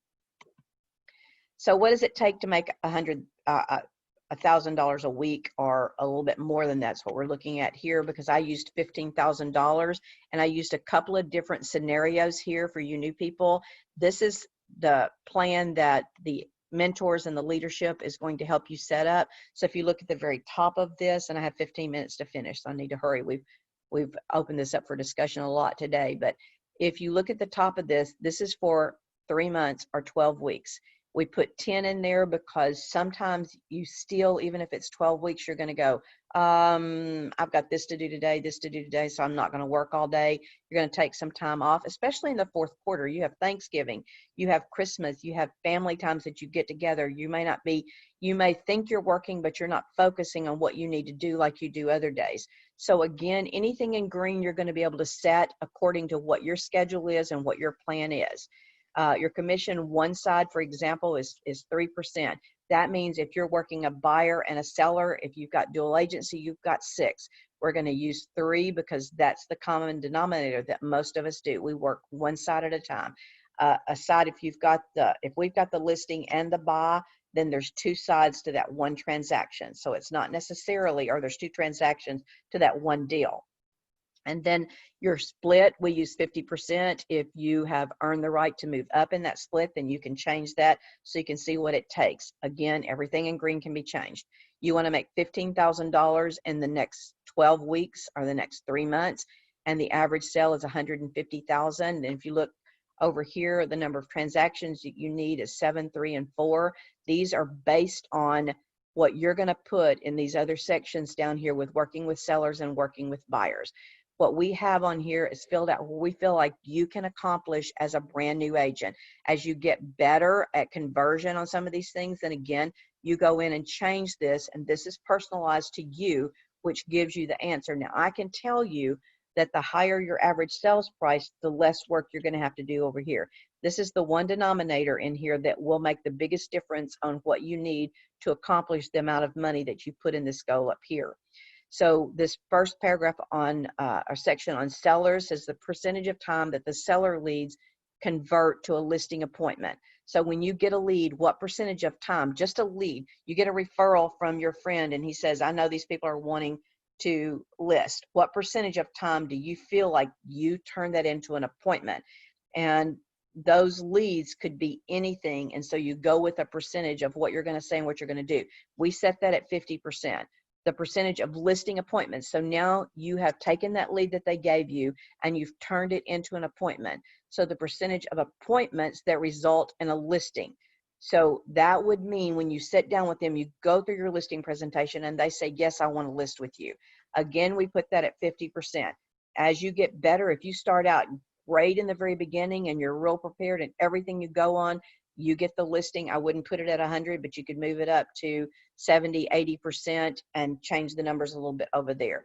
Now that you've got the listing, so the percentage of listings that close, and we put that at 75%. When you're brand new, you should be, because you've got plenty of help and you've got people that are very good at conversion. You've got people that are really good at pricing on this team that are going to help you. So if you price it right, then you're going to have a closing. So this 75% in the very beginning should move quickly to a higher percentage, 85, 90% of them closing if it's listed correctly, especially in this market that we're in today. You guys that are brand new, you're getting in a prime market that, you know, we've taught over the years, or I've taught over the years, that in a changing market, the best agents always make the most money. What does that mean by the best agents? That means the ones that have studied the contracts, like Rod has put every contract paragraph by paragraph, so you can go through that. You know exactly how to explain that to the client that's out there that you're going to be working with. That means the person that does make their calls. That means the person that does what it takes. They're on a schedule, and it's important to them because this is their career. They're building a business of their own. And you guys, nobody asks you to get up at 6 o'clock and be ready to go to work at 7:30. Nobody makes you. We don't call and go, hey, are you out of bed this morning? We don't do those kind of things.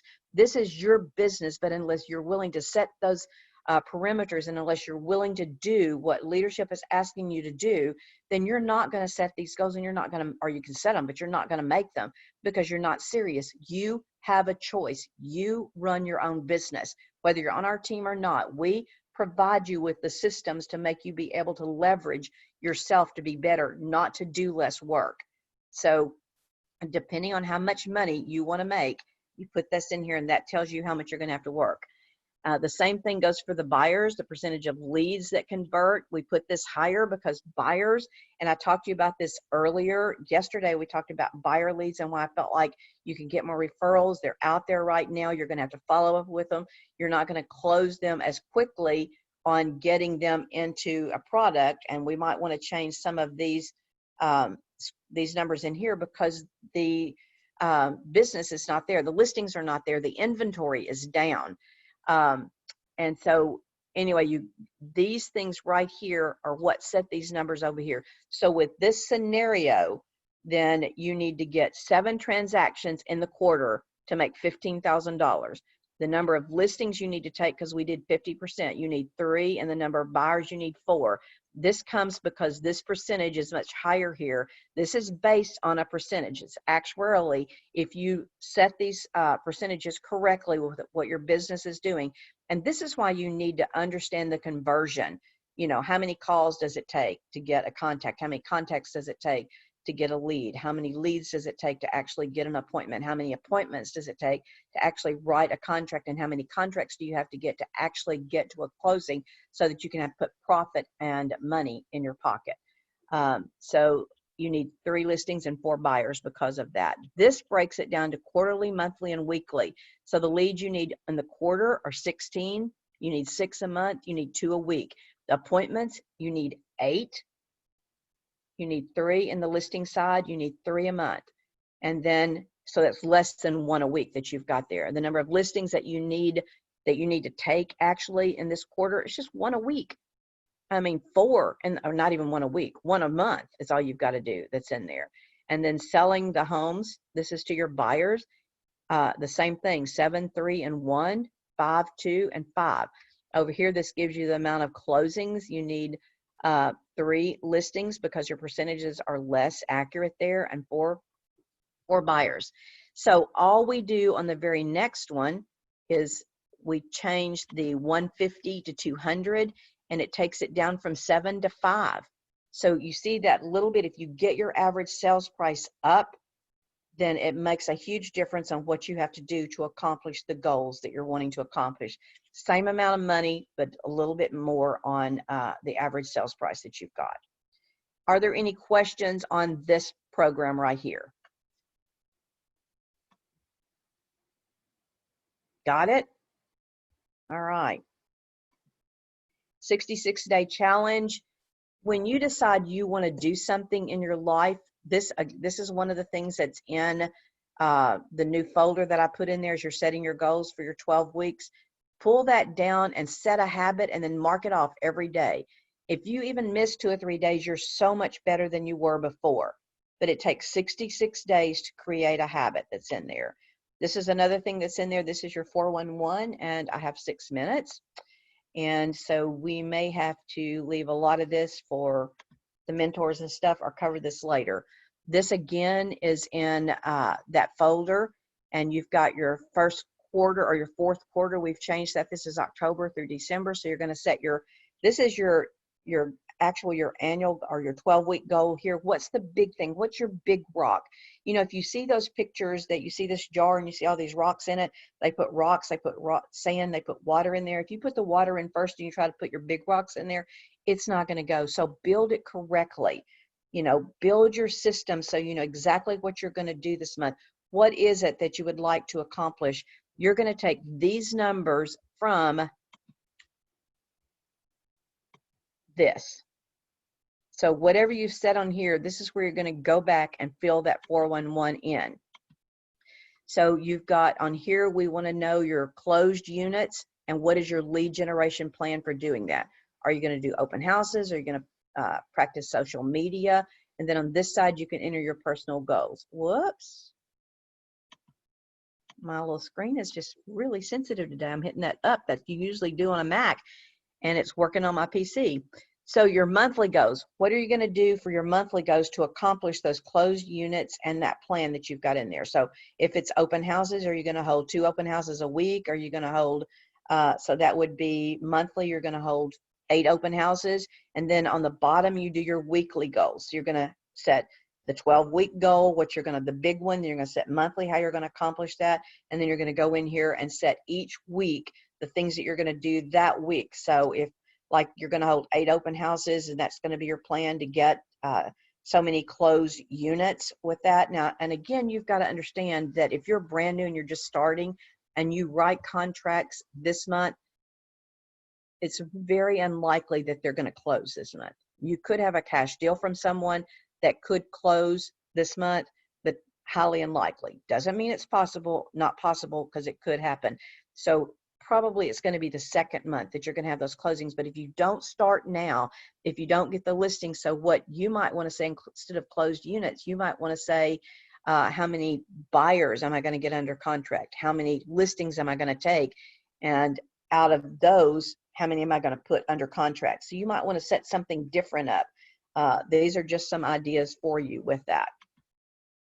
Then this is your 135. So you set your big rocks in there, and then this is how you take your big rock, your one thing, and you put it across there, and then you set priorities and strategies for each one of these. So you may have I'm going to close 5 transactions. Priority number 1 is I'm going to call for sell by owners, and priority number 2 and expires, I'm going to hold open houses, and priority number 3, I'm going to call my centers of influence. And then you're going to put 5 strategies under holding open houses. So, you know, the one strategy that I'm going to do is when I list the house, I'm going to pull coal around it, and I'm going to call everyone.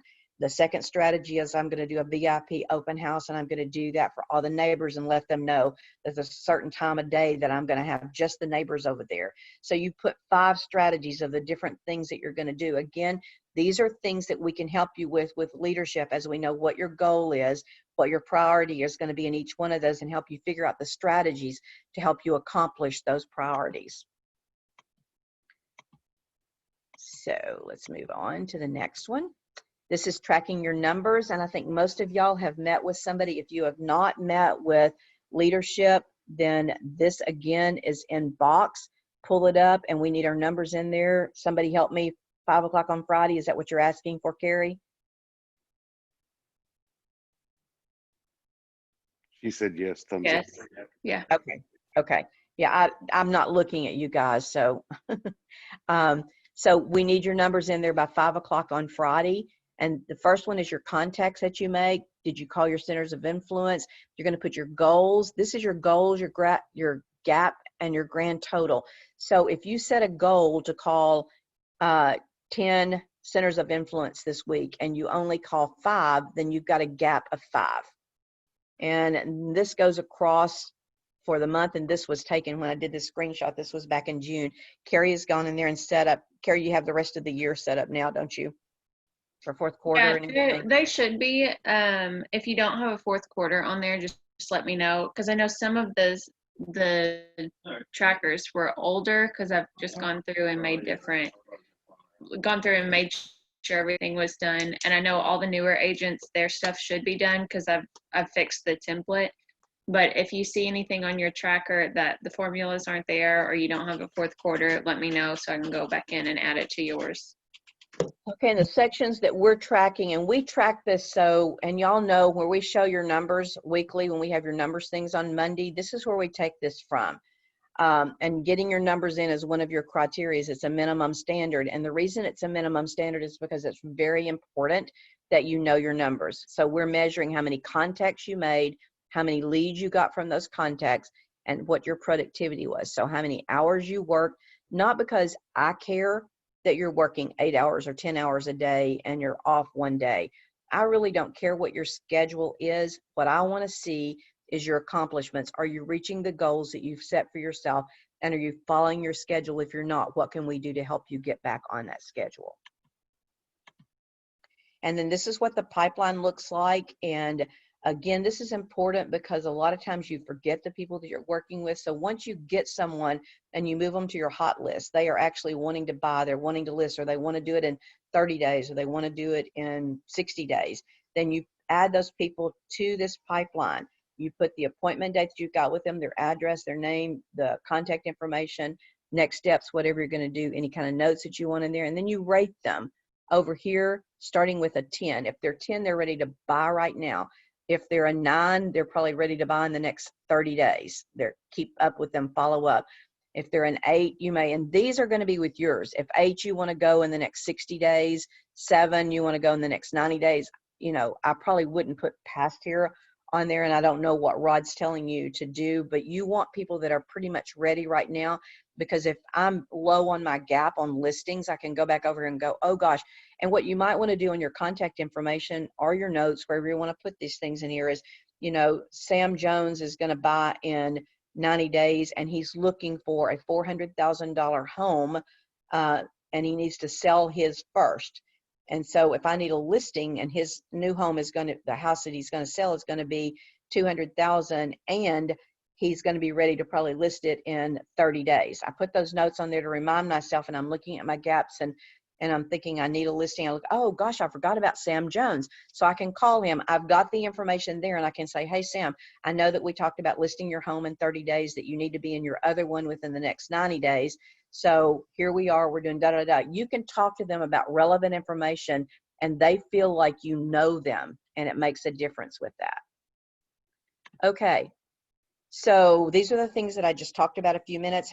These are the things that we're watching for, that we measure. What gets measured gets improved. Your calls, your contacts, your leads, your appointments, your contracts, and your closing. This is the place that you can work with those: social media, Mojo, Cole, Open House, your centers of influence, your past clients, door knocking. Those are some of the ways that you can get business for these contacts and for these clients. So you either win or lose in this business. You don't quit unless you're out of the business. So how can you dominate real estate? You've got to be more open-minded than you've ever been in deciding what program is best for you. Got to be your program, guys. It can't be somebody else's. Talk to others about things that you can do, not things that you can't do. You know, don't say, I don't know how to do this. If it's something that you've got to do in order to be successful, figure it out. Look for people that are enthusiastic, successful, and believe in this business.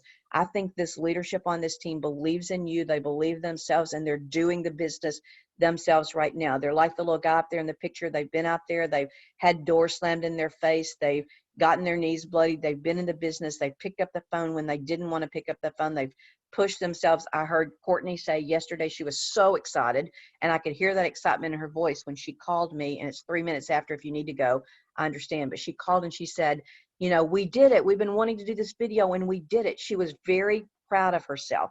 When you push yourself out of your comfort zone, it does something to the adrenaline. It makes you feel better about yourself. It makes you believe that you can do this.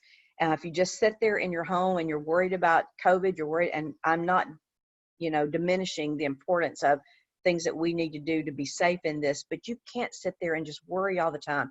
You've got to figure out how can you do this business even from home, if that's how you're going to do it. You're going to do virtual listing appointments. You're going to do virtual buyer appointments. You've got all of the information. Everything is done for you in PowerPoint, so you're ready to be able to do that virtually. So your actions will always follow your beliefs. This goes back to your positive mindset that you're setting for yourself. Stay focused. What you focus on expands. I've said that about 10 times today in this program. Know your goals and review them often. Have them in front of you someplace. Put them in your calendar. I have a paper calendar that I write things on that's got the 411 and stuff like that in the front of it. And then stay on your schedule. I think that's becoming more real to so many of y'all, which makes me very proud. What gets measured gets improved. Stay on that schedule. You be the leader. Don't listen to other people. Decide to face your fears. Pick up that phone. Go knock on those doors. Do that video. Make your environment distraction free. When you say, I'm going to get up in the morning and I'm going to make these phone calls, and you get up and wherever you're setting to do these is a total disaster. You've got paperwork all over. The first thing you want to do is pick it up. You can't even see past where you need to be or where's the paper that you need. Get ready the night before. It just takes a few minutes to clear off that spot and be ready so that your mindset is right. Review your goals, know your gaps, look at your 411, look at your 135, and look at it, and then say your affirmations daily. Know what your big why is, because when it gets hard in here, when things get hard, when they get difficult, you don't want to make the phone calls and you want to throw your hands up and you want to quit. And if it hasn't happened to you, it will. You're going to be wondering, do I need to go get an 8-to-5 job? We've talked about that. Focus. You can do this. If you've got that blind faith, if you believe, if you listen to what we tell you and you just go for it, ask yourself, are you willing to do what it takes to make that 30, to make that 60, to make that 80, to make that 100? The purpose that's bigger than you drives you when you're ready to give up. Find that purpose and hang on to it. I mean, even if it's just peer pressure, if it's somebody setting a goal, if it's competition. I know that Jason does really well when somebody challenges him. I'm going to do this. The problem is when somebody challenges you and they give up in the middle of it and you're going, I got them beat, no problem. Give each other some competition. I'm going out and knock on doors. I challenge you to do the same. You don't even have to go together. You can meet later, have accountability. Just make a decision on what you're going to do and how you're going to do it. Okay. So finally, leadership in 2021. Are you committed to this next year? This last quarter, guys, is what's going to make a difference in your commitment.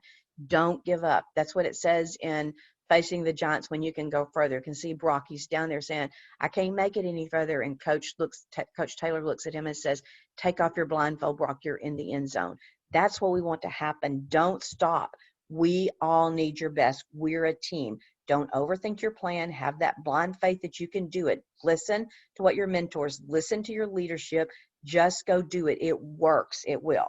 And then understand that the fears that you have can clobber the faith. They can clobber the knowledge. They can clobber the confidence that you have. So everybody unmute yourself. We're going to say this together.